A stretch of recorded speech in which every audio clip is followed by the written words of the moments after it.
Let's start with the practice exercises. So in this first example, we have methane, CH4. I counted up the total number of electrons available and drew the structure. Since there are 4 electron groups attached to my central atom, I can identify both the geometric family and the molecular geometry. The geometric family is synonymous with electron geometry.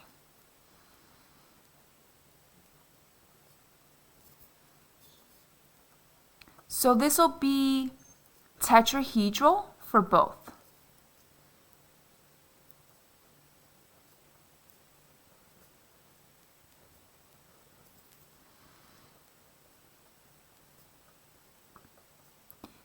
We want to use the geometric family or the electron geometry, whatever you want to call it. We want to use this larger umbrella classification to figure out the hybrid orbital. So anything that's classified as tetrahedral will use an sp cubed hybrid orbital. The last question is about the number of sigma bonds in the molecule and the number of pi bonds in the molecule. So sigma, I think of single. It's the first area of overlap. So here we have 4 sigma bonds and 0 pi bonds. C2H2. So they were very kind here and drew it out. Even then, I think this is such a cool example and a little bit challenging. We have a much better picture on page 8. So let's look at that. C2H2. After we get our Lewis dot structure drawn, the next thing we need to look at are our central atoms.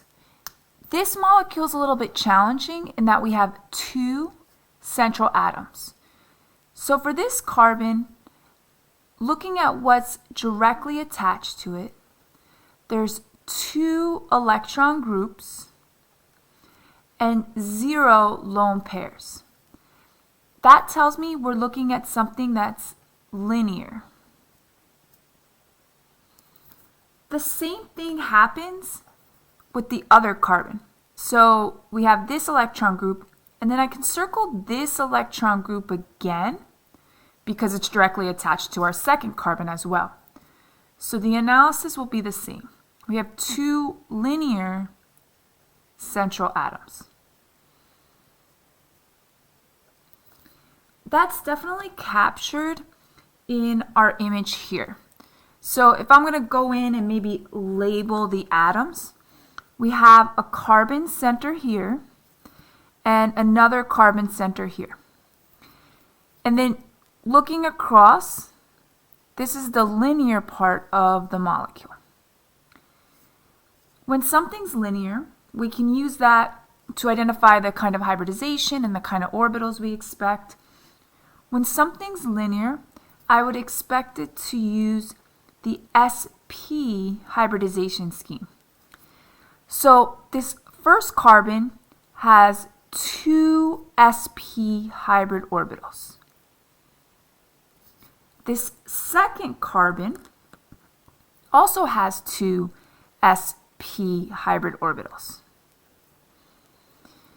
The 2 sp hybrid orbitals overlap end to end.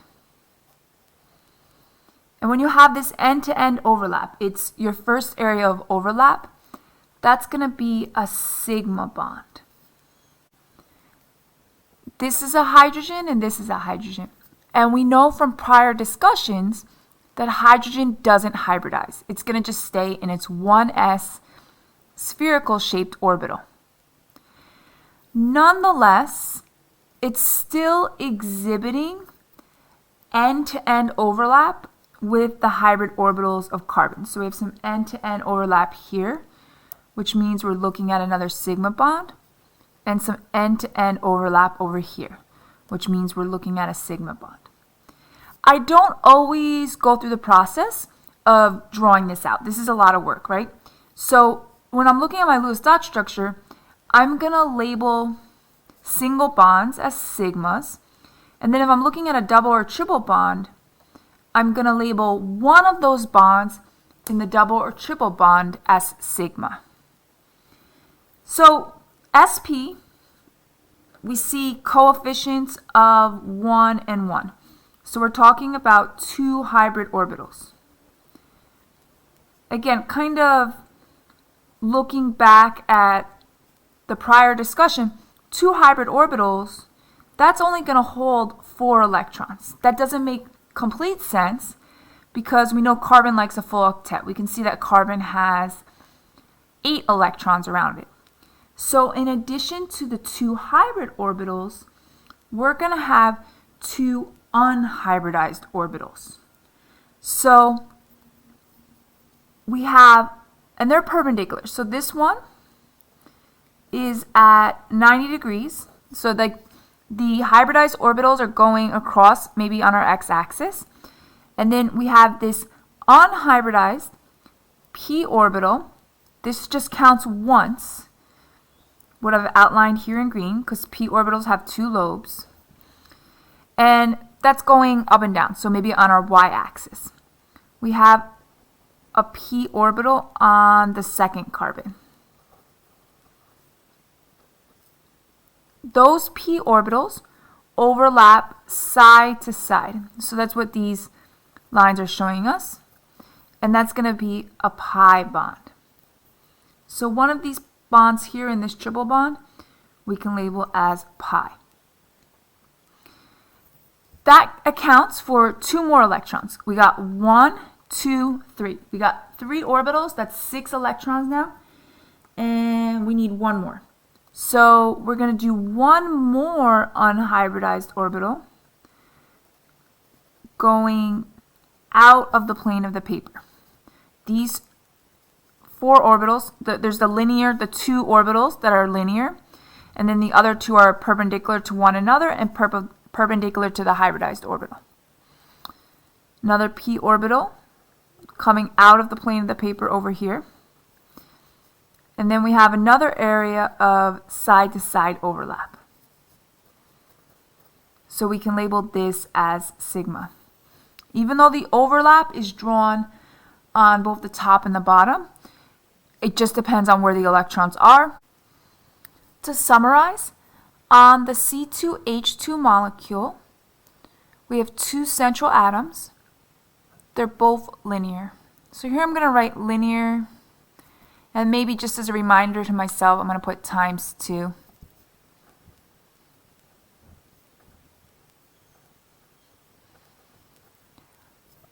Linear electron geometries, or whenever you have 2 electron groups around your central atom, you're going to utilize sp hybridization.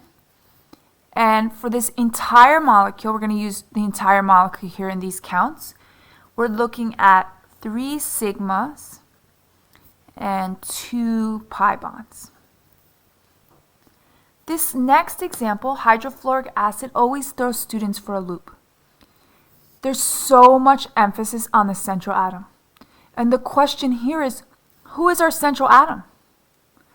Well, when you're in the center, right, you're going to have something on either side. So carbon's definitely a central atom here. It's got like 4 things connected to it. This carbon, it has 2 things connected to it, so it's a central atom. Here, I'm going to go with no central atom.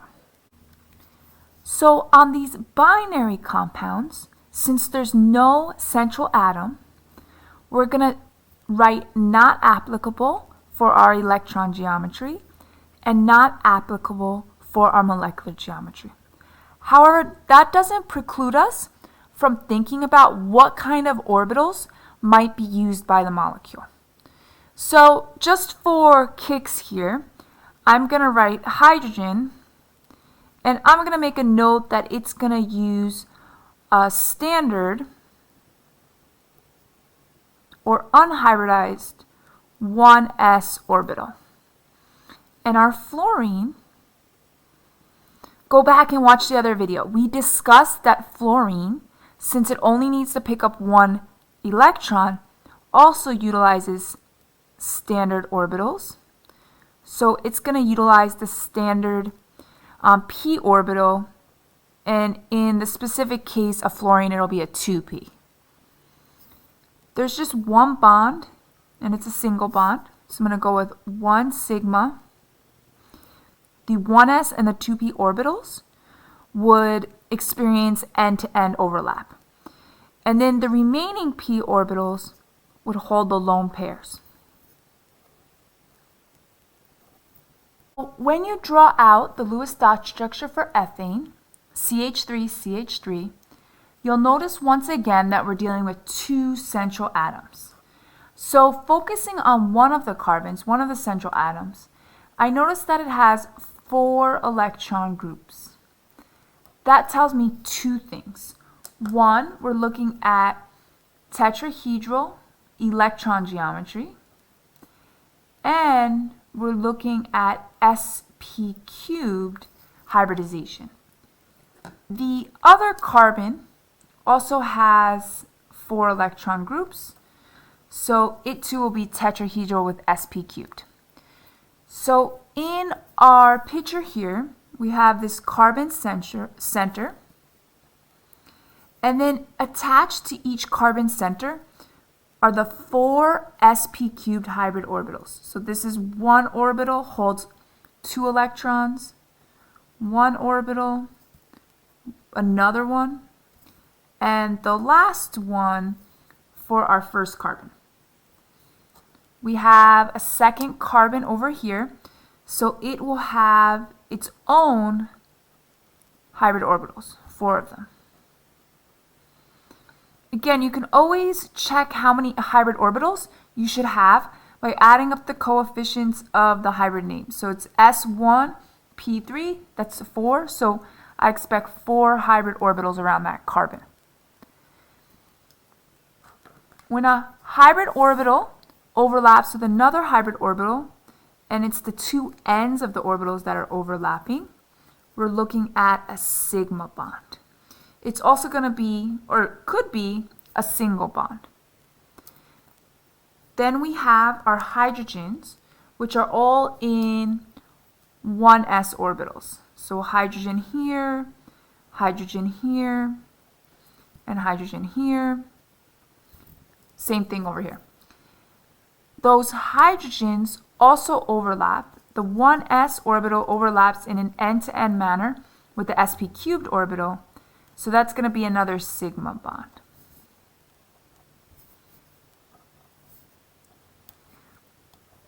There's no side-to-side overlap. So there's no pi bonds. In this molecule, we're looking at 1, 2, 3, 4, 5, 6, 7 sigma bonds and 0 pi bonds. Last example, CH2, except they didn't give us anything to start with. So start with your electron math. We have 2 carbons, so 8 electrons there, and 4 hydrogens, for a total of 12 electrons.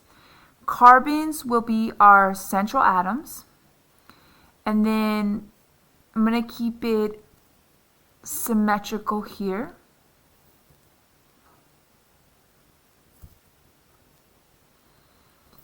2, 4, 6, 8, 10. We've used 10, but we haven't satisfied the octet, and we only have 2 more electrons available. So I'm going to double bond the 2 carbons. So based off of this alone, we are going to draw a picture here, but based off of this alone, we can start labeling what's going on. So sigma, because it's single, sigma, 1 sigma with our double, and the other area of overlap is going to be pi. The other thing that I should take note of is that once again I have 2 central atoms, but just like focusing on that carbon, I have 1, 2, 3. I have 3 electron groups, therefore, and 0 lone pairs. I'm looking at a trigonal planar shape, which trigonal planar is associated with sp squared hybridization. The other carbon, same deal on the other carbon, 1, 2, 3. So it's sp squared as well. It's definitely challenging to draw these hybrid orbitals from scratch. I'm not going to ask you to submit a drawing because they are the hardest things to grade. However, you should be able to generate a drawing on your own and analyze what's going on. Let's do one together just so you have an idea of how the process looks. So I like to use an axis of some sort when I'm drawing these. And as we mentioned, both of these carbon central atoms are trigonal planar. I want to capture, this is what I'm thinking, I want to capture the end-to-end overlap between the two carbons first. So I'm going to draw one lobe here, and then I need it to overlap with the other lobe.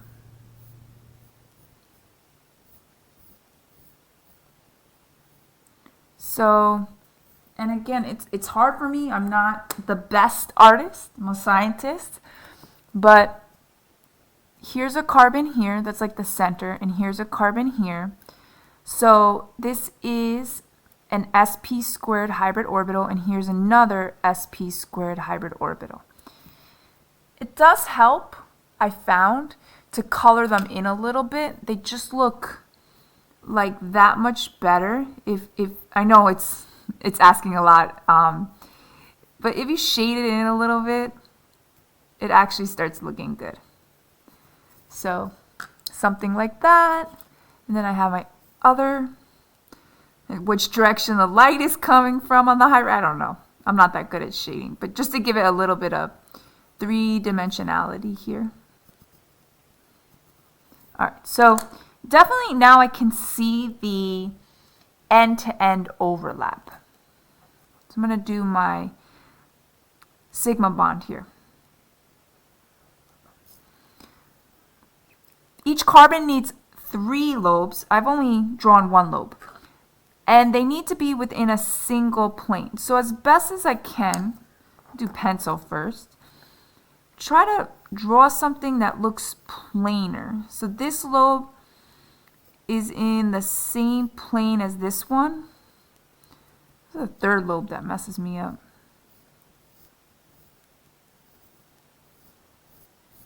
Not too bad.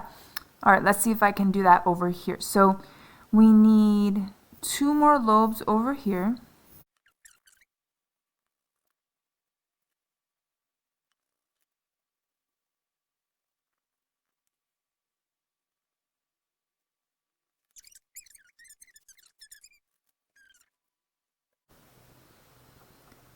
Next, I'm drawing in my hydrogens.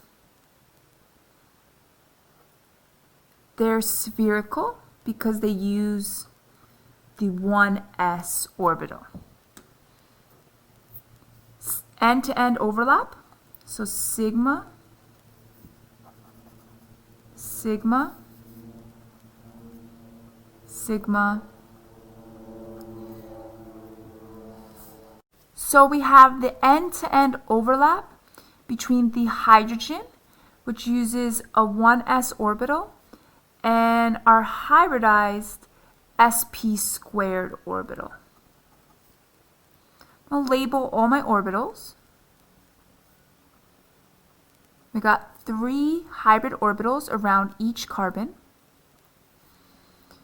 However, we need to capture that pi bond. So what is that going to look like? So we need to draw unhybridized standard p orbital, dumbbell shaped, 2 lobes,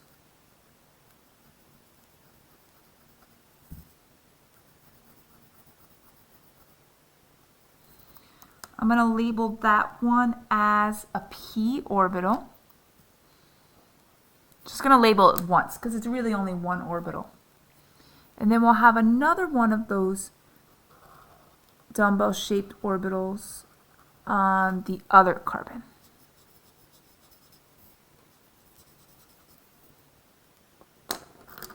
I'll label that as P. I'll label that as P as well. And then the pi bond comes from the side-to-side overlap. So we're going to have overlap here or potentially here in one of these areas, but not both. Let me label this as pi. So there you go. Looks kind of cool, very colorful. This is the hybrid and standard atomic orbitals showing all the overlap in the CH2-CH2 molecule.